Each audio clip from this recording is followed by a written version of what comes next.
नमस्कार दोस्तों, कैसे हो सब लोग। आशा करता हूँ सब बढ़िया होंगे। मैं भी बढ़िया हूँ। आज हम नई चीज पढ़ने वाले हैं बच्चों, और आशा करता हूँ कि आप लोगों ने पुरानी 4 वीडियोस देख ली होंगी, क्वेश्चंस भी कर लिए होंगे। जैसा कि मैं शुरुआत से कहता आ रहा हूँ कि क्वेश्चंस करना सबसे ज्यादा इंपॉर्टेंट होता है बच्चों अकाउंट्स में, तब ये एक बेस बनता है। फिर आगे की चीजें ना बहुत अच्छी तरीके से समझ में आनी शुरू हो जाती हैं, अपना दिमाग भी ना खुलने लगता है, तो हम बहुत बढ़िया तरीके से उस चीज को कर पाते हैं। तो बच्चों, और हमेशा की तरह एक चीज मैं आप लोगों को कहना चाहूंगा, सब्सक्राइब करें, शेयर करें, लाइक करें, ठीक है। तो अब ज्यादा वक्त ना लेते हुए हम आगे का टॉपिक पढ़ने वाले हैं आज। तो बच्चों, आज हम टॉपिक पढ़ने वाले हैं ट्रीटमेंट ऑफ कंज्यूमेबल आइटम्स। बहुत ही आसान टॉपिक है, और आपको मतलब जब हम ये चीज लिखते हैं ना, बच्चों को लगता है यार नई चीज आ गई, यार बताओ फिर एक नई चीज आ गई, जबकि ये चीज हम 11th क्लास में पहले से ही पढ़ चुके हैं। आपको याद होगा फाइनल अकाउंट्स में हमने पढ़ा था कॉस्ट ऑफ गुड्स सोल्ड, बिल्कुल वही वाली चीज। तो बच्चों क्या होता है कि कई आइटम हमारे एसेट नेचर के होते हैं। एसेट नेचर के होते हुए भी हम उनको अपना एसेट नहीं मानते क्योंकि वो मटेरियल नहीं है। जैसे स्टेशनरी, अब हमें रिसीडेंट पेमेंट में स्टेशनरी दे रखा है, स्टेशनरी एसेट नेचर का है, लेकिन क्योंकि ये मटेरियल आइटम नहीं है, यूज में आ जाता है, तो इसलिए हम इसको अपनी बैलेंस शीट में एसेट साइड में नहीं लिखते, हम इसको अपना एक्सपेंस मानते हैं और इनकम एंड एक्सपेंडिचर की एक्सपेंडिचर साइड में लिखते हैं। अब जैसे मान लो कि हमें रिसीट एंड पेमेंट में स्टेशनरी दे रखा है 50,000, कोई इंफॉर्मेशन नहीं है, तो मुझे बताने की जरूरत नहीं है, आप सीधे इनकम एंड एक्सपेंडिचर में स्टेशनरी 50,000 लिख दो, ठीक है।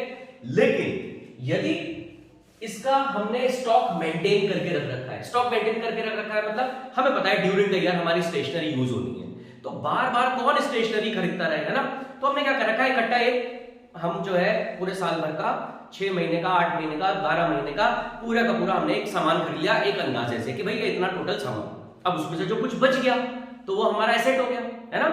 तो अब बच्चों, यदि हमें स्टॉक ऑफ स्टेशनरी दे रखा है, ओपनिंग स्टॉक और क्लोजिंग स्टॉक, तो हमें ये कैलकुलेट करना पड़ेगा कि ड्यूरिंग द ईयर हमने स्टेशनरी कितनी कंज्यूम करी है। स्टेशनरी, मेडिसिन, यदि मान लो हमारे स्पोर्ट्स क्लब है तो हमारे जो भी हमारे ड्यूरिंग द ईयर जो गुड्स यूज हुए हैं, स्पोर्ट्स गुड्स, तो वो सब हमें किस तरीके से निकालना है ये हम देखते हैं।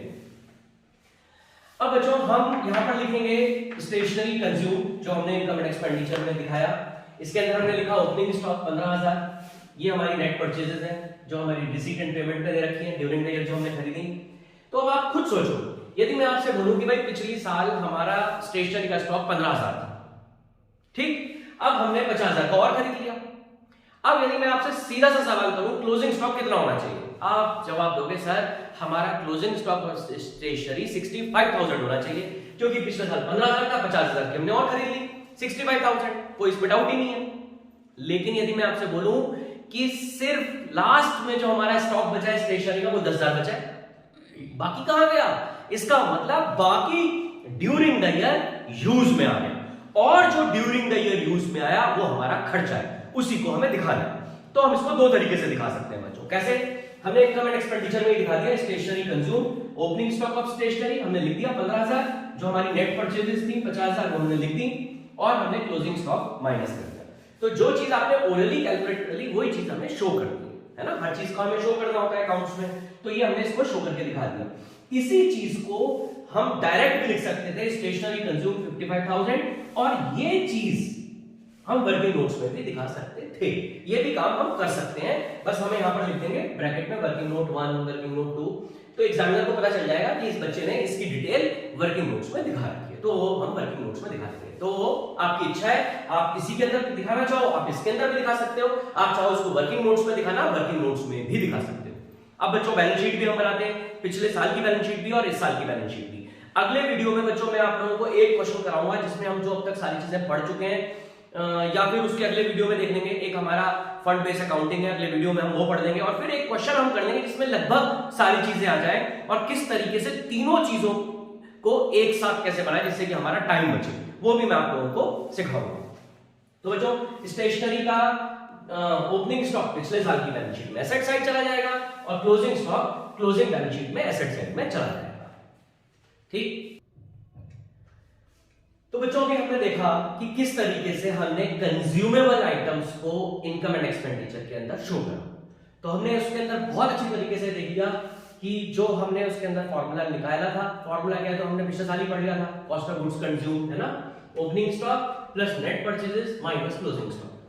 अब बच्चों दिक्कत ये आती है कि कई बार हमें नेट परचेजेस गिवन ही नहीं होता और हमें कैलकुलेट करना पड़ जाता है।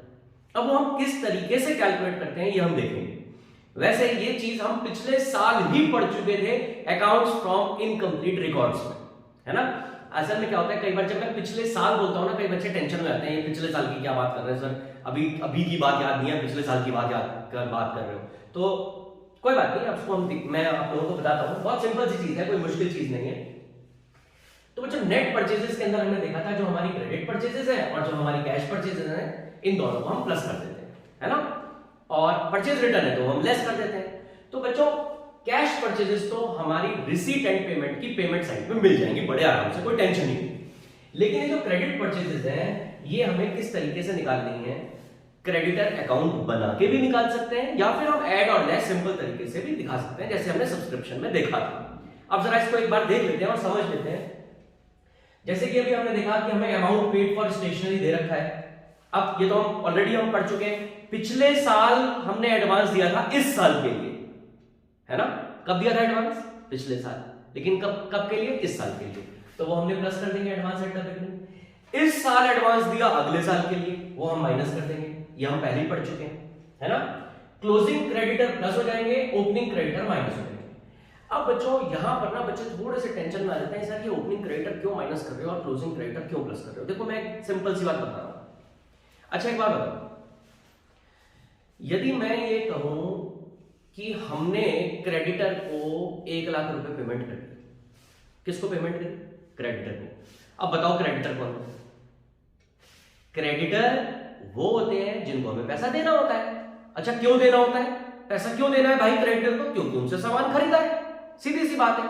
अब यदि मैं एक सिंपल सी बात करूं कि हमने क्रेडिटर को 1 लाख रुपए की पेमेंट कर दी, क्यों, क्योंकि हमने सामान खरीदा था। एक नॉर्मल जर्नल एंट्री ले लो आप, ठीक है, जैसे मान लो मैं तुम लोगों को ये बोलूं कि हमने उधार सामान खरीदा, तो तुम क्या एंट्री बनाओगे, परचेजेस टू क्रेडिटर, है ना, ये एंट्री बनाओगे ना। और मैं कहूं कि हमने क्रेडिटर को पैसे दे दिए, फिर आप एंट्री बनाओगे क्रेडिटर टू बैंक। तो यदि मैं ये बोलूं कि हमने क्रेडिटर को पेमेंट कर दी, तो बताओ कितने का सामान खरीदा था, तो आप मुझे बता दोगे सर जितने की पेमेंट करी उतने का सामान खरीदा था। लेकिन अब बच्चों यदि मैं इसमें ये बोलूं आप लोगों को कि हमने, जो मैंने अभी लिखा था, अभी आप लोगों को बता रहा था कि क्रेडिटर को हमने 1 लाख की पेमेंट करी, तो कितने का सामान खरीदा, आपने बता दिया 1 लाख का। लेकिन मैं ये बोलूं कि इस पेमेंट में पिछले साल के 20,000 थे, तो इस साल क्रेडिटर को कितने दिए, 80,000, तो इस साल कितना सामान खरीदा, आपको सर 80,000 का। क्यों, क्योंकि 1 लाख की पेमेंट में 20,000 थे, तो क्रेडिटर पिछले साल के थे, है ना। तो अब लेकिन 80,000 बच गए हमारे। 80,000 के पैसे देने के बाद भी यदि मैं ये बोल रहा हूं कि हमारे इस साल के क्रेडिटर अभी भी 20,000 के बचे हुए हैं या 30,000 के बचे हुए हैं, तो इसका मतलब कितने का सामान खरीदा, आप उसको प्लस कर दोगे। समझे मेरी बात, यानी कि 1 लाख की पेमेंट में यदि मैं ये बोलूं इसमें 20,000 के क्रेडिटर वो शामिल है जो पिछले साल के थे, आपने माइनस कर दिए, कितने बच गए, 80,000। 80,000 पैसे देने के बाद भी मैं ये बोल रहा हूं कि 30,000 के अभी भी क्रेडिटर बचे हैं जिनको हमें पैसे देने हैं इस साल। तो इसका मतलब हमने टोटल उनसे 1,10,000 का सामान खरीदा था। तो सिंपल बात हो गई। तो ये चीज, इसीलिए हम बच्चों क्लोजिंग क्रेडिटर हमने प्लस कर दिए और ओपनिंग क्रेडिटर हमने माइनस कर दिए। ये सब प्लस माइनस करने के बाद हमारी क्रेडिट परचेजेस आती है, ठीक है। ये हमें बहुत अच्छी तरीके से पता होना चाहिए बच्चों। मैं आप लोगों को इसमें 3 तरीके के क्वेश्चन बताऊंगा, ठीक है। एक ही क्वेश्चन में 3 तरीके के क्वेश्चन बताऊंगा कि कब हमें ये क्रेडिट परचेजेस दिखानी कंपलसरी है और कब इनको बिना दिखाए काम चल जाएगा। समझ गए बात। अब जरा इसको क्वेश्चन के रूप में देखते हैं। अब बच्चों हमें क्वेश्चन में वही अपना पुराना क्वेश्चन ले लेते हैं, opening stock of stationery, closing stock of stationery. वहां पे हमने रिसीटेड पेमेंट में पेमेंट साइड में बाय वो लिखा था स्टेशनरी, तो और तो कुछ दे ही नहीं रखा था, वही हमारी नेट परचेजेस हो गई। लेकिन अब हमें दे रखा है amount paid for stationery during the year 50,000। पिछले साल के क्रेडिटर 20,000, इस साल के क्रेडिटर 30,000। एडवांस दिया हमने स्टेशनरी का पिछले साल का इस साल के लिए 10,000 और इस साल एडवांस पे करा अगले साल के लिए 5,000। ये हमें क्वेश्चन दे रखा है और हमसे ये बोला है कि आप कैलकुलेट करो स्टेशनरी कंज्यूम कितनी आएगी और इसकी बैलेंस शीट में प्रेजेंटेशन दिखाओ। अब बच्चों इतना बड़ा क्वेश्चन जो आता है, मैंने शुरू में पहली क्लास में बताया था 6 3 1 3 नंबर में आता है या फिर 4 नंबर में भी आ सकता है, दूसरा ऑप्शन 6 और 4, ठीक है ना। तो अब इतना बड़ा क्वेश्चन आ गया तो हम इसको किस तरीके से दिखाएंगे। अब बच्चों इनकम एंड एक्सपेंडिचर्स, क्योंकि अब हमें क्रेडिटर्स गिवन है, क्वेश्चन में एडवांस पेड गिवन है और क्वेश्चन में अमाउंट पेड फॉर स्टेशनरी लिखा हुआ है, तो अब हमें क्रेडिट परचेजेस निकालना पड़ेगा।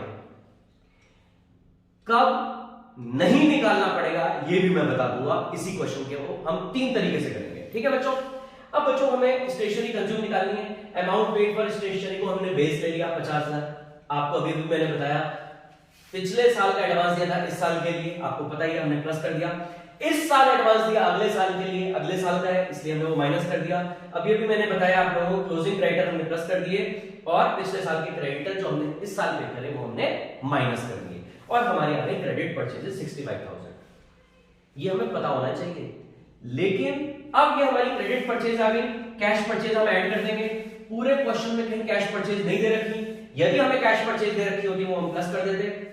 अब हमारी परचेजेस आ गई तो आपको तो पता ही है, परचेज आ गई opening stock plus net purchases minus closing stock. अब हम वही चीज यहां पर लगा देंगे, ओपनिंग स्टॉक इसके अंदर हमने प्लस कर दिया, क्लोजिंग स्टॉक माइनस कर दिया और हमारी स्टेशनरी कंज्यूम आ गई। बैलेंस शीट प्रेजेंटेशन बहुत ही सिंपल है, आपको पहले से तो पता ही है। स्टॉक ऑफ स्टेशनरी, पिछले साल का स्टॉक पिछले साल की बैलेंस शीट में, इस साल का स्टॉक इस साल की बैलेंस शीट में। पिछले साल के क्रेडिटर पिछले साल की बैलेंस शीट में लायबिलिटी साइड, इस साल के क्रेडिटर इस साल की बैलेंस शीट में लायबिलिटी साइड। पिछले साल एडवांस दिया था हमने, पेमेंट करी थी स्टेशनरी के लिए सप्लायर को, पिछले साल का एडवांस पिछले साल की बैलेंस शीट में एसेट साइड, इस साल जो एडवांस दिया अगले साल के लिए इस साल की बैलेंस शीट में एसेट साइड। ये हमारा ट्रीटमेंट हो गया। यदि इस क्वेश्चन में हम ये क्रेडिट परचेजेस ना भी शो करें ना, कोई टेंशन वाली बात नहीं है। मतलब सीधा amount paid for stationery plus advance minus advance at the end, पिछले साल के क्रेडिटर माइनस इस साल के creditor plus, opening stock plus closing stock minus, और हम ये शो कर देंगे, कोई टेंशन वाली बात नहीं। तो फिर ये आपने सीखा क्यों, मैं बताता हूं क्यों सीखा।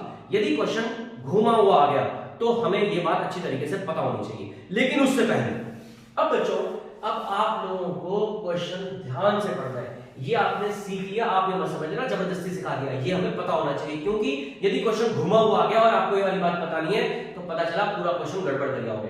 क्वेश्चन एक तो ना ध्यान से पढ़ना। कई बार क्या लिखा होता है, क्वेश्चन 3 नंबर में आता है कि भैया स्टेशनरी को इनकम एंड एक्सपेंडिचर में शो करो और also show their presentation in balance sheet. बच्चे से ये करके आ रहा जाता है और इसके नंबर भी कट जाते हैं जबकि उनको आता होता है। तो बेटा अकाउंट्स में बहुत ज्यादा इंपॉर्टेंट है क्वेश्चन में लिखा क्या है, पूछा क्या है, जिससे कि हम उसका जवाब दे सकें, ना कि वो हमें जो आता है हम तो वो बताएंगे, आप कुछ भी पूछते रहो। ऐसे नहीं करना, समझ गए बात। नंबर हमें चाहिए बच्चों। तो इसके अंदर अब मैं आप लोगों को बताता हूं। अब बच्चों ये बात भैया पेपर जो सेटिंग करते हैं वो भी जानते हैं कि ये बच्चे जो है कई बार जो है इग्नोर कर देते हैं, रट लेते हैं चीजों को। तो वो पता क्या करते हैं, ये सारी चीजें दे देते हैं।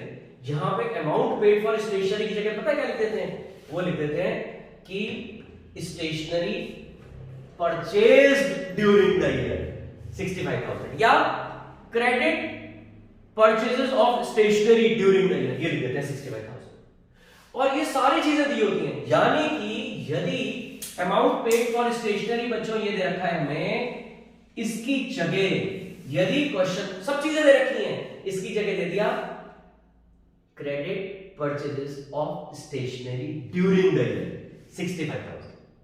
अब ध्यान रख लेना बच्चों, अब यदि ये दे रखा है इसका मतलब ये सारी चीजें इसमें ऑलरेडी एडजस्टेड हैं। अब आप सिर्फ ओपनिंग स्टॉक प्लस करोगे और क्लोजिंग स्टॉक माइनस करोगे कंजम्पशन निकालने के लिए। इस बात का बहुत अच्छी तरीके से ख्याल रखना है बच्चों।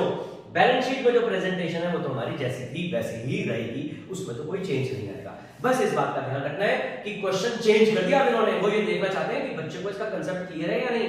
अब जिन बच्चों ने रटा हुआ होता है अब वो तो सीधा सीधा क्या करते हैं, ये जो दे रखा है इसमें पिछले साल का एडवांस इस साल के लिए प्लस, इस साल एडवांस दिया अगले साल के लिए minus, opening creditor minus, closing creditor plus, opening stock plus, closing stock minus, ये सब कर जाते हैं क्वेश्चन गलत।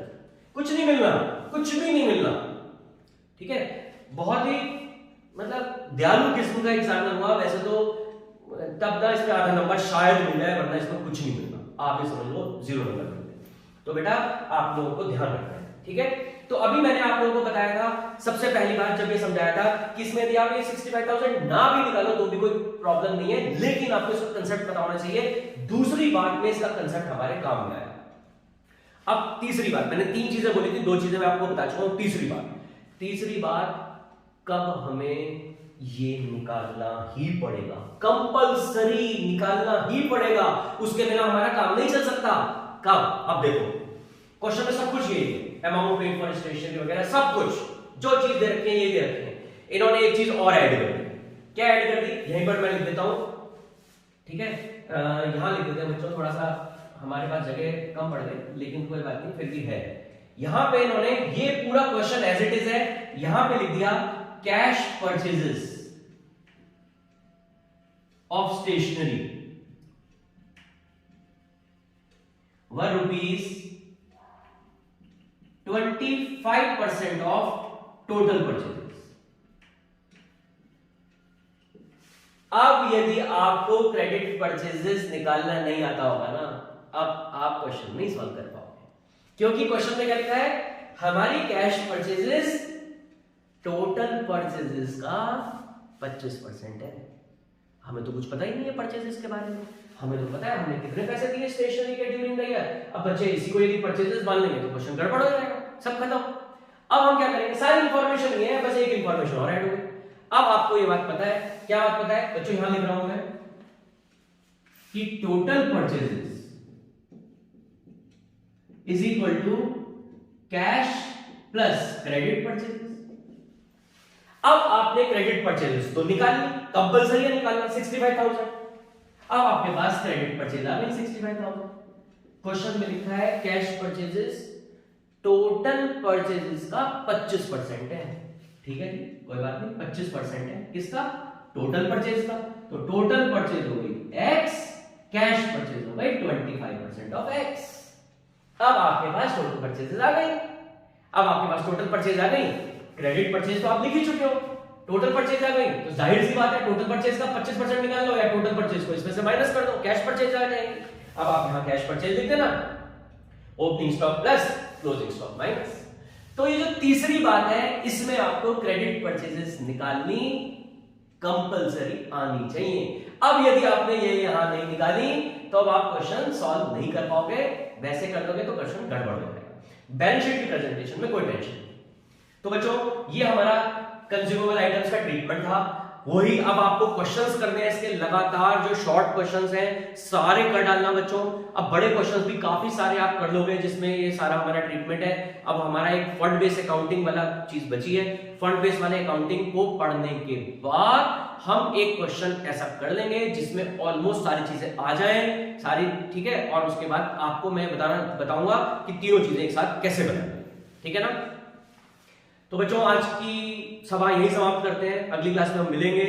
और बच्चों हमेशा से मैं कहता आया हूं, लाइक सब्सक्राइब शेयर जरूर करें, ज्यादा ज्यादा फायदा हो और मुझे भी अच्छा लगे, है ना। तो बच्चों अगली क्लास में मिलते हैं। और एक चीज और अगली क्लास में देखता हूं मैं एक सरप्राइज दूंगा बच्चों आप लोगों को, ठीक है। अब वो देखते हैं कि कैसा रहेगा आप लोगों का एक्सपीरियंस, मुझे बताना जरूर, लेकिन अगली क्लास तक के अगली वीडियो तक आप इंतजार करो इस बात का कि वो सरप्राइज क्या है, ठीक है। ओके बच्चों, मिलते हैं, बाय बच्चों।